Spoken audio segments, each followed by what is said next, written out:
Hello बच्चों, आज मैं तुम्हें बताऊंगी गुणित अनुपात का नियम।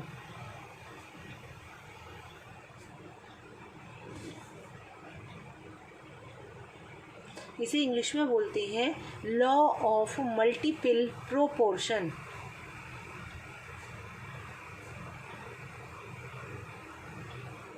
Law of multiple proportion, proportion. ठीक, अब इसका ये क्या है नियम, किसने प्रतिपादित किया, इसे कंपोज किया। ठीक है, तो सबसे पहले जो थे हमारे जॉन डाल्टन,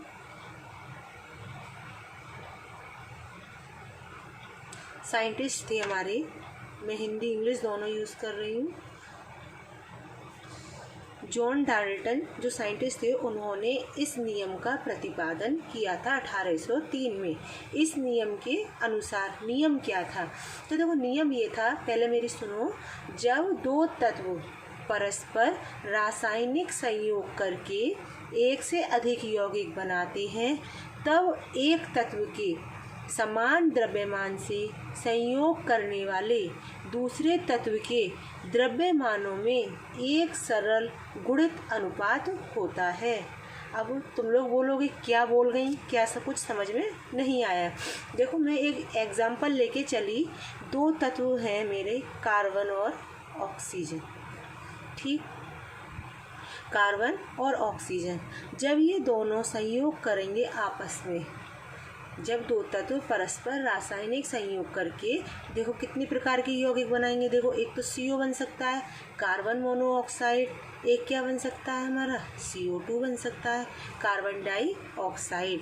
जब दो तत्व परस्पर रासायनिक संयोग करके एक से अधिक यौगिक बनाते हैं, ठीक, तब एक तत्व के समान द्रव्यमान से संयोग करने वाले, देखो एक तत्व के समान द्रव्यमान से संयोग करने वाले, यहाँ कार्बन है। कार्बन का द्रव्यमान कितना होता है सबको पता है, 12 ग्राम। इसका भी कितना रहेगा यहाँ पर, 12 ग्राम। दोनों का समान रहा। दूसरे तत्व के द्रव्यमानों, इस तत्व, दूसरा तत्व ये है ऑक्सीजन, इसके द्रव्यमानों में क्या होता है, एक सरल गुणित अनुपात होता है। जैसे O का सबको पता है कितना होता है, 16। यहाँ पर O कितनी है, 2, तो 16 दूनी कितने हो गए, 32 ग्राम हो गया। अगर हम इन दोनों का अनुपात निकालें तो कितना निकलेगा, देखो 16, इसका इन दोनों का द्रव्यमान तो समान है, 12। यहाँ पर इसका कितना आया, 16 और इसका कितना आया, 32। अगर इसका देखा जाए सरल अनुपात कितना निकल के आएगा, 16 एकम 16, 16 दूनी 32। अर्थात फिर से सुनो, इस नियम का प्रतिपादन किसने करा था, जॉन डाल्टन ने किया था 1803 में। इन्होंने बताया जब दो तत्व परस्पर रासायनिक संयोग करके, जब दो तत्व परस्पर रासायनिक संयोग करके एक से अधिक यौगिक बनाते हैं, बन गए, एक से अधिक यौगिक बनाते हैं, तब एक तत्व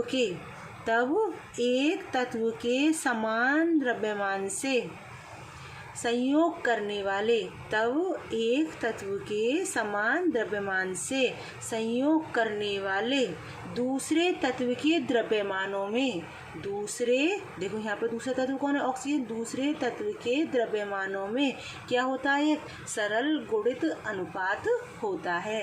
अब हम इसका ये एग्जाम्पल भी बता सकते हैं कि कार्बन ऑक्सीजन से संयोग करके 2 ऑक्साइड बनाता है, कार्बन मोनोऑक्साइड और कार्बन डाइऑक्साइड।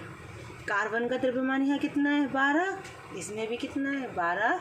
यहाँ पर ऑक्सीजन का कितना आ गया, 16, क्योंकि O का कितना होता है परमाणु भार, 16। कितने हैं, 1, तो 16 एकम 16। यहाँ पर कितनी है, 16 दूनी 32 ग्राम। तो इस प्रकार दोनों ऑक्साइडों में ऑक्सीजन के भार में जो कार्बन की निश्चित भार है, संयोग करेंगे तो उनमें अनुपात कितने का आएगा, 16:32, अर्थात 1:2। ठीक, अब इसका एक और एग्जाम्पल लेके मैं चलूँ। तुम कहोगे एक एग्जाम्पल समझ नहीं आया। मैंने कहा नाइट्रोजन और ऑक्सीजन दो तत्व हैं, परस्पर रासायनिक संयोग करें और कितने बनाएं, एक से अधिक यौगिक बनाएं। देखो मैं बना रही हूँ N2 nitrous oxide NO nitric oxide, N2O3 nitrogen trioxide, trioxide, N2O4 nitrogen tetra oxide, N2O5 nitrogen पेंटा ऑक्साइड। जब दो तत्व रासायनिक संयोग करके एक से अधिक यौगिक बनाते हैं तो एक का द्रव्यमान क्या रहेगा, समान, यही बताया। तब एक तत्व के समान द्रव्यमान से संयोग करने वाले दूसरे तत्व के द्रव्यमानों में क्या होता है, सरल गुणित अनुपात होता है। जरा देखो कैसे। नाइट्रोजन का द्रव्यमान सभी में देखेंगे और ऑक्सीजन का देखेंगे। यहाँ पर N का कितना होता है सभी को पता है, N का अणुभार होता है 14, O का होता है 16। ठीक, तो देखो यहाँ पर N की कितनी है 2, तो 14 दूनी 28, 14 2 जा 28, और यहाँ पर O कितना है 1, तो 16। यहाँ पर N कितना है 1, तो 14, O 16।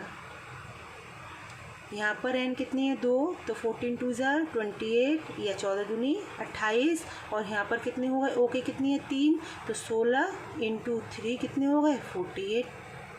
यहाँ पर N की कितनी है 2, 14 इंटू 2 लगा लो तो 28 वही, और यहाँ पर कितने हो गए 16 गुणा 4 इजिकल टू 64। यहाँ पर देखो N का कितना है 14 इंटू 2 इजिकल टू 28, और यहाँ कितना हो गया O का 16 इंटू 5 इजिकल टू 80। अब इनका अनुपात निकालो, कितना निकलेगा, देखो यहाँ पर है 28 अनुपात 16, 14 अनुपात 16, 28 अनुपात 48, 28 अनुपात 64, 28 अनुपात 80।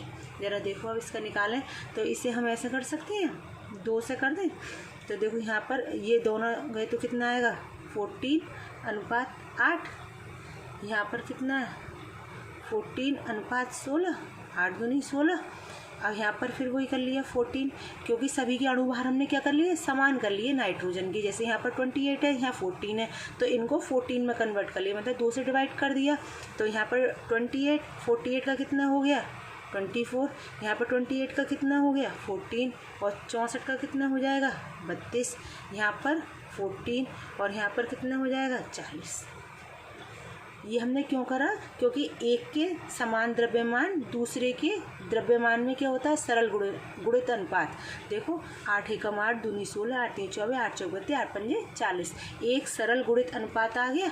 देखो 8 अनुपात 16 अनुपात 24 अनुपात 32 अनुपात 40, तो 1 अनुपात 2 अनुपात 3 अनुपात 4 अनुपात 8 एकम 8, 8 दूनी 16, 8 तीन 24, 8 चौक 32, 8 पंजे 40। अब इस प्रकार इस नियम की ये हो गया। फिर से एक बार, इस नियम का प्रतिपादन किसने किया, जॉन डाल्टन ने किया था 1803 में, जब दो तत्व परस्पर रासायनिक संयोग करके एक से अधिक यौगिक बनाते हैं। यहाँ पर 2 बनी है, यहाँ पर कितनी बनी है 5 बनी है।